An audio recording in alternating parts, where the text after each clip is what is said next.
Sveicināti! Pirms 15 gadiem Iveta saslima ar spondilozi, jeb deformējošu mugurkaula slimību. Ārsti izrakstīja dažādas procedūras un zāles, bet, diemžēl, palīdzēt nekas nespēja.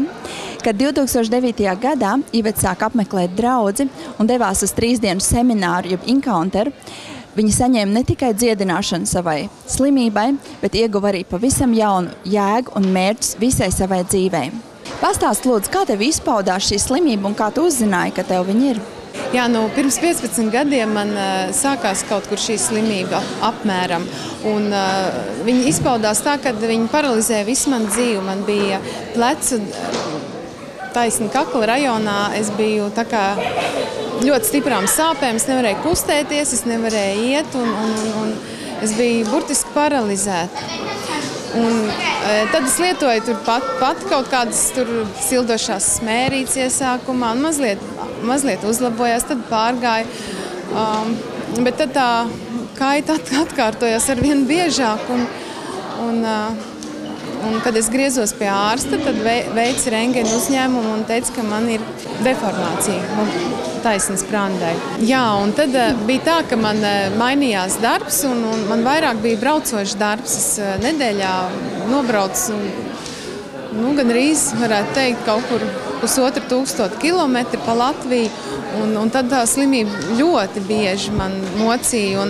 Un kādā reizē es vispār netiku vairs no savām mājām, no gultas ārā. Un man aizveda uz slimnīcu. Tad uztaisīja rentgenu un tad noteica to, ka man ir deformācija, kur var palīdzēt tikai fizioterapija un dažādas masāžas.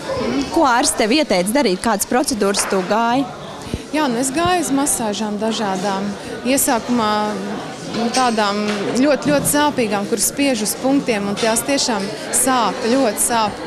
Un gāju arī pie fizioterapeita. Un kamēr es vingroju, tikmēr viss bija labi.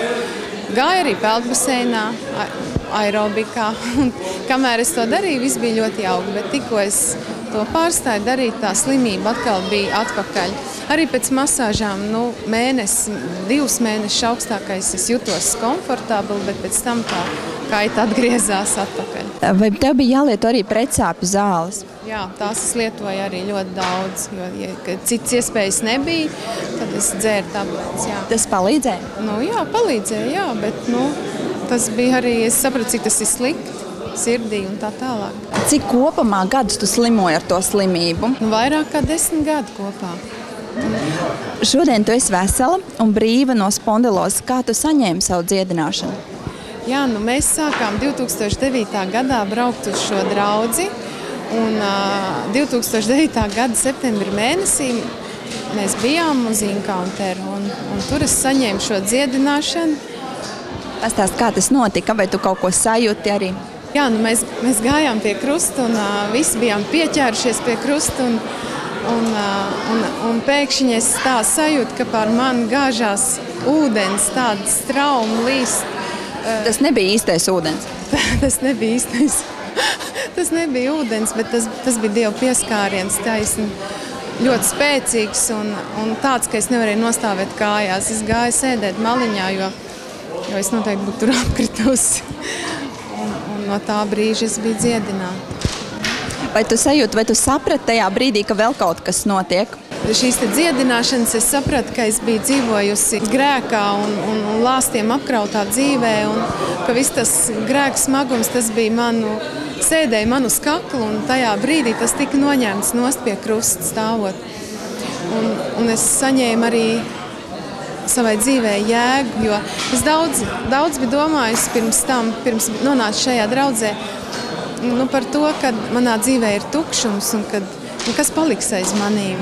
Ka es neko neesmu izdarījusi tādu.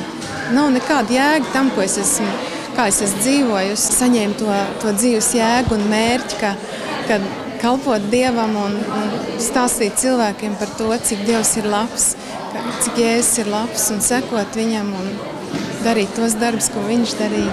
Cik ilgi tu esi dziedināta? Jau sanāk, kad būs 4 gadi. Tu sacīji par to, ka tu iegūji jaunu dzīves jēgu un mērķi savai dzīvē. Kā šodien tu vari kalpot Dievam? Šodien es vadu mājas grupiņu Saldū. Es varu rūpēties par cilvēkiem un lūgt par viņiem un vest viņus tuvāk Dievam un iepazīstināt viņu, parādīt, kāds ir Jēzus, kā viņš mīlēja cilvēkus. Jā, un es domāju, galvenā jēga ir tam, ka tu redzi, ka apkārt, ka cilvēkiem dzīves mainās, ka viņi tiek brīvi, ka viņi tiek dziedināti, ka attiecības ģimenē uzlabojās un sakārtojās un bērnus prot audzināt. Kāds būtu tavs novēlījums cilvēkiem, kur šodien vēl nepazīst Dievu, kur cieš no slimībām un kur varbūt neredz jēgu savai dzīvē? Es domāju, ka cilvēki ļoti bieži tērē savus līdzekļus un naudiņu zālēm un dakteriem, bet mans novēlējums ir viņiem nākt pie Dieva un uzticēties Jēzum un nožēlot visus savus grēkus un nepareizo dzīvi un atdoties Dievam. Un Dievs ir tas, kas dziedina, Dievs ir ārsts un viņš paņems visus prom un darīs brīvus. Tur arī var atrast dzīves jēgu un piepildījumu pie Dieva, ejot pie viņa.